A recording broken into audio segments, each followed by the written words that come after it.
Assalamualaikum warahmatullahi wabarakatuh. Perkenalkan, nama saya Tommy Andi Saputra, NIM 21086470 dari Prodi Penjas Kesrek, Fakultas Ilmu Kelembagaan, Universitas Negeri Padang. Baiklah, di sini saya akan menyampaikan seluruh rangkuman materi filsafat olahraga.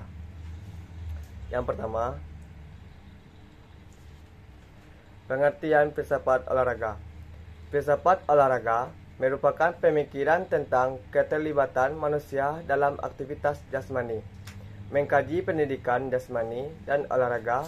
Dari berbagai posisi, pemikiran filsafat akan mendukung penjelasan dan pemahaman tentang sifat, nilai, tujuan, dan cakupan pendidikan jasmani dan olahraga. Konsep ini bersifat abstrak, tetapi di dalam konsep ini ada makna tertentu, walau perbedaan makna pada setiap individu berbeda-beda tentang ini. Yang kedua, sejarah perkembangan filsafat. Perkembangan filsafat dapat dikelompokkan dalam beberapa periode sebagai berikut. A. Zaman Yunani klasik. Periode filsafat Yunani memegang peran krusial dalam sejarah peradaban manusia karena pada waktu itu terjadi perubahan besar dalam pola berpikir manusia dari mitos-mitos kepada pemikiran-pemikiran rasional. Yang B. Zaman pra-Yunani kuno. Mitologi ini dianggap sebagai dasar kuat untuk menjelaskan segala sesuatu dalam alam dan bahkan menjelaskan teka-teki alam semesta. Lewat cara ini, manusia sudah mulai dilatih untuk mulai berpikir. Terdapat banyak kebudayaan lain di sekitar Yunani yang berandapan tinggi di masa sudah menimbulkan ilmu-ilmu pengetahuan tertentu seperti ilmu ukur dan ilmu hitung. Selanjutnya, zaman Yunani kuno. Pada zaman ini, Yunani tidak lagi dikuasai oleh mitos-mitos melainkan oleh logos atau rasio. Sikap ini tahu dan menimbulkan hal-hal yang baru. Sikap inilah yang menjadi dasar ilmu pengetahuan modern. Selanjutnya, zaman pra-Sokrates. Para tokoh pra-Sokrates ini dikenal sebagai filsuf alam.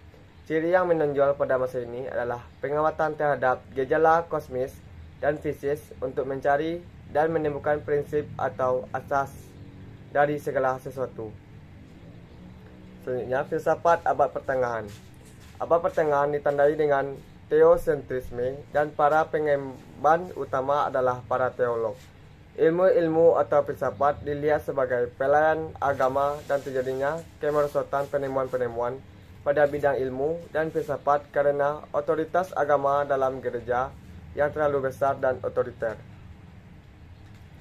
Selanjutnya, kelahiran ilmu pada zaman Renaissance. Zaman Renaissance ditandai oleh zaman kebangkitan dan kelahiran kembali perkembangan peradaban, seni, sastra pada masa lalu sekaligus zaman terbebasnya pikiran manusia dari berbagai ajaran dogmatis agama. Kesadaran atas kuasa manusia atas alam semesta semakin menonjol dan kemajuan dunia tergantung pada usaha dan hasil kerja manusia sendiri.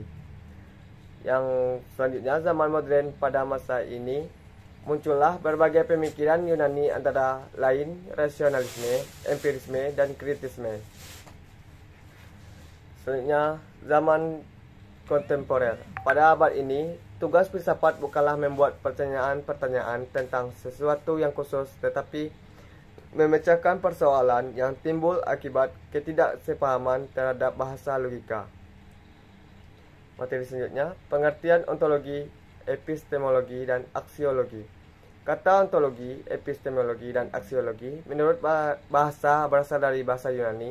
Kata ontologi berasal dari kata ontos yang berarti berada, yang ada. Kata epistemologi berasal dari bahasa Yunani, artinya knowledge, yaitu pengetahuan. Tiga kata tersebut terdiri dari dua suku kata, yaitu logia, artinya pengetahuan, dan episteme, artinya tentang pengetahuan. Jadi, pengertian etimologi tersebut maka dapatlah dikatakan bahwa epistemologi merupakan pengetahuan tentang pengetahuan. Dengan demikian, ontologi adalah ilmu pengetahuan yang meneliti segala sesuatu yang ada. Epistemologi adalah ilmu yang membahas tentang teori, sedangkan aksiologi adalah kajian tentang ilmu-ilmu pengetahuan. Pengertian rasionalisme dan empirisme. Rasionalisme secara etimologis, rasionalisme berasal dari kata bahasa Inggris, rationalis, dan kata ini berakar dari bahasa Latin ratio yang berarti akal. Jadi, rasionalisme adalah sebuah pandangan yang berpegang bahwa akal merupakan sumber bagi pengetahuan dan pembenaran. Empirisme secara etimologi berasal dari kata bahasa Inggris empirism dan experience. Kata-kata ini berakar dari kata bahasa Yunani empiria dan dari kata experitia yang berarti berpengalaman. Jadi, empirisme adalah aliran dalam filsafat yang berpandangan bahwa pengetahuan secara keseluruhan atau parsial didasarkan kepada pengalaman yang menggunakan indera. Materi selanjutnya, kesatuan jiwa dan raga. Jiwa atau jiva berasal dari bahasa Sanskerta yang artinya benih kehidupan. Di dalam teolog, jiwa dipercaya hidup terus setelah seorang meninggal. Dan sebagian agama mengajarkan bahwa Tuhan adalah pencipta jiwa. Di beberapa budaya, benda-benda mati dikatakan memiliki jiwa. Kepercayaan ini disebut animisme. Sedangkan menurut Kamus Besar Bahasa Indonesia, kata jiwa memiliki arti roh manusia yang ada di tubuh dan menyebabkan seseorang hidup atau nyawa. Jiwa juga diartikan sebagai seluruh kehidupan batin manusia yang terjadi dari perasaan, pikiran, angan-angan, dan sebagainya. Materi selanjutnya, filsafat pendidikan secara etimologi. Filsafat pendidikan itu mengandung dua pengertian yang berbeda, yaitu satu filsafat dan dua filsafat pendidikan. Agar kedua dari pengertian tersebut dapat tergambarkan dan dipahami secara menyeluruh, maka penulis akan menguraikan ketiga pengertian tersebut di bawah ini. Pengertian filsafat pendidikan, makalah filsafat pendidikan yang peduli terhadap anak didiknya pasti akan memikirkan pendidikannya. Karena seorang pendidik pasti menginginkan anak didiknya menjadi pintar, lulus, dan sukses dalam menggapai cita-citanya. Di dalam dunia pendidikan, hal yang harus dan pasti dipikirkan dan dibahas oleh seorang pendidik adalah hakikat, latar belakang, tujuan, metode, evaluasi, dan segala sesuatu yang berkaitan dengan pendidikan. Jadi, filsafat pendidikan adalah pengetahuan yang menyelidiki substansi pelaksanaan pendidikan yang berkaitan dengan tujuan, latar belakang, cara hasil, hakikat, ilmu pendidikan yang berhubungan dengan analisis kritis terhadap struktur dan kegunaannya. Materi selanjutnya, play. Play menurut Edward, pengertian olahraga bergerak dari pengertian yang luas meliputi play, games, dan sport. Play, bermain, merupakan sesuatu perbuatan atau kegiatan sukarela yang dilakukan dalam batas-batas ruang dan waktu tertentu yang sudah diterapkan. Bermain adalah segala aktivitas untuk memperoleh rasa senang tanpa memikirkan hasil akhir yang dilakukan secara spontan tanpa paksaan orang lain. Yang kedua, games. Games diartikan sebagai permainan. Game bertujuan untuk menghibur. Biasanya disukai anak-anak dan orang dewasa. Penting untuk perkembangan otak, meningkatkan konsentrasi, dan melatih memecahkan masalah. Game juga merugikan jika kecanduan game akan lupa waktu dan mengganggu aktivitas. Yang ketiga, pengertian sport. Olahraga telah ada sejak zaman nenek moyang kita dulu. Seiring dengan pertumbuhan manusia, bumi ini olahraga juga mencatat sejarah yang cukup panjang. Hadirnya berbagai olahraga baru turut mewarnai kehidupan manusia di muka bumi. Dari sejarah itulah muncul macam-macam olahraga yang hingga saat ini dilakukan oleh umat manusia. Materi selanjutnya, dualisme olahraga. Dualisme adalah konsep filsafat yang menyatakan ada dua substansi dalam pandangan tentang hubungan antara jiwa dan raga. Dualisme mengklaim bahwa fenomena mental adalah entitas non-fisik. Gagasan tentang dualisme jiwa dan raga berasal setidaknya sejak zaman Plato dan Aristoteles.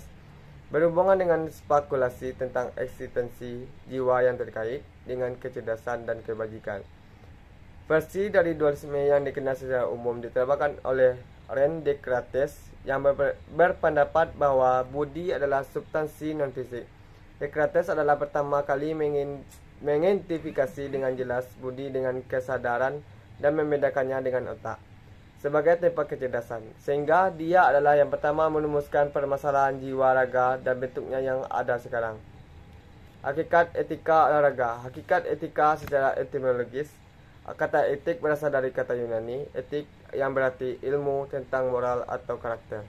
Studi tentang etika itu secara khas berhubungan dengan prinsip kewajiban manusia atau studi tentang semua kualitas mental dan moral yang membedakan seseorang atau suku bangsa. Istilah etika dipakai dalam dua macam arti. Yang satu, etika dimaksud sebagai suatu kumpulan pengetahuan mengenai penilaian terhadap perbuatan-perbuatan manusia. Hakikat moral. Moral berasal dari kata Latin mos dan dimaksudkan sebagai adat istiadat atau tata krama. Etika tidak mempunyai pretensi untuk secara langsung dapat membuat manusia menjadi lebih baik. Selanjutnya, hakikat karakter. Karakter dapat dilacak dari kata Latin karakter, karasens, dan karak yang maknanya tools for making, to express, dan pointed text.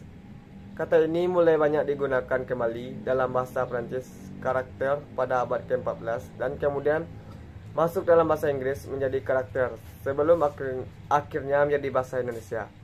Dalam kamus, karakter diartikan sebagai tabiat, watak, sifat-sifat kejiwaan, akhlak atau budi pekerti yang membedakan seseorang daripada yang lain. Dengan pengertian di atas dapat dikaitkan bahwa membangun karakter adalah proses mengukir atau memahat jiwa sedemikian rupa sehingga berbentuk unik, menarik, dan berbedaan atau dengan orang lain. Hakikat pendidikan jasmani dan olahraga. Pendidikan adalah segenap upaya yang mempengaruhi pembinaan dan pembentukan kepribadian, termasuk perubahan perilaku. Karena itu, pendidikan jasmani dan olahraga selalu melibatkan dimensi sosial, karena pendidikan jasmani adalah bagian integral pendidikan secara keseluruhan, yang berarti bahwa mempunyai peranan penting dalam hal dunia pendidikan di samping kriteria yang bersifat fisikal dan menekankan keterampilan, ketangkasan, dan untuk kebolehan. Dimensi sosial ini melibatkan hubungan antara orang antar peserta didik sebagai fasilitas orang atau pengarah. Pengajaran etika dan moral melalui pendidikan jasmani. Sebagai dasar dari definisi pendidikan jasmani yang mengatakan bahwa bagian integral dari pendidikan secara keseluruhan yang sangat jelas bahwa pendidikan jasmani mempunyai peranan yang sangat sentral di dunia pendidikan. Oleh sebab itu, guru pendidik jasmani harus mencoba mengajarkan etika dan nilai dalam proses belajar mengajar. Selanjutnya, etika dan moral dalam kehidupan. Pokok-pokok etika dan moral dalam kehidupan berbangsa merupakan acuan bagi pemerintah dan seluruh bangsa Indonesia dalam rangka menyelamatkan dan meningkatkan mutu kehidupan berbangsa. Fair play dalam olahraga. Fair play adalah kebesaran hati terhadap lawan yang menimbulkan perhubungan kemanusiaan yang akrab dan hangat dan mesra. Fair play merupakan kesadaran yang selalu melekat bahwa lawan bertanding adalah kawan tanding yang dikatakan saudara olahraga. Doping ditinjau dari aspek etika. Pengertian doping adalah penggunaan zat-zat yang menghasilkan efek untuk meningkatkan performa. Zat-zat yang termasuk doping umumnya dikelompokkan ke dalam 7 golongan, yaitu stimulan, narkotika, lektik, anabolik, androgenik, anabolik, steroid, penghalang beta, diuretik, dan hormon, dengan masing-masing efeknya yang berbeda.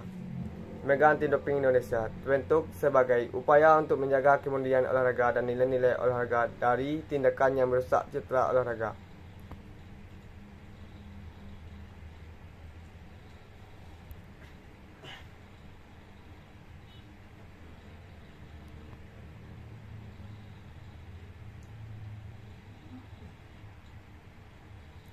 Di saat pandemi ini sangat penting karena di masa pandemi macam-macam penyakit bisa saja menyerang tubuh. Ada banyak macam olahraga yang bisa dilakukan di saat pandemi. Contohnya lari-lari kecil di pagi hari dan banyak lagi olahraga lainnya. Olahraga di masa pandemi bertujuan untuk meningkatkan tubuh kita agar terhindar dari COVID-19 dan jangan lupa juga untuk mengajak keluarga kita berolahraga. Sekian, itulah penjelasan rangkuman materi dari saya. Saya ucapkan terima kasih.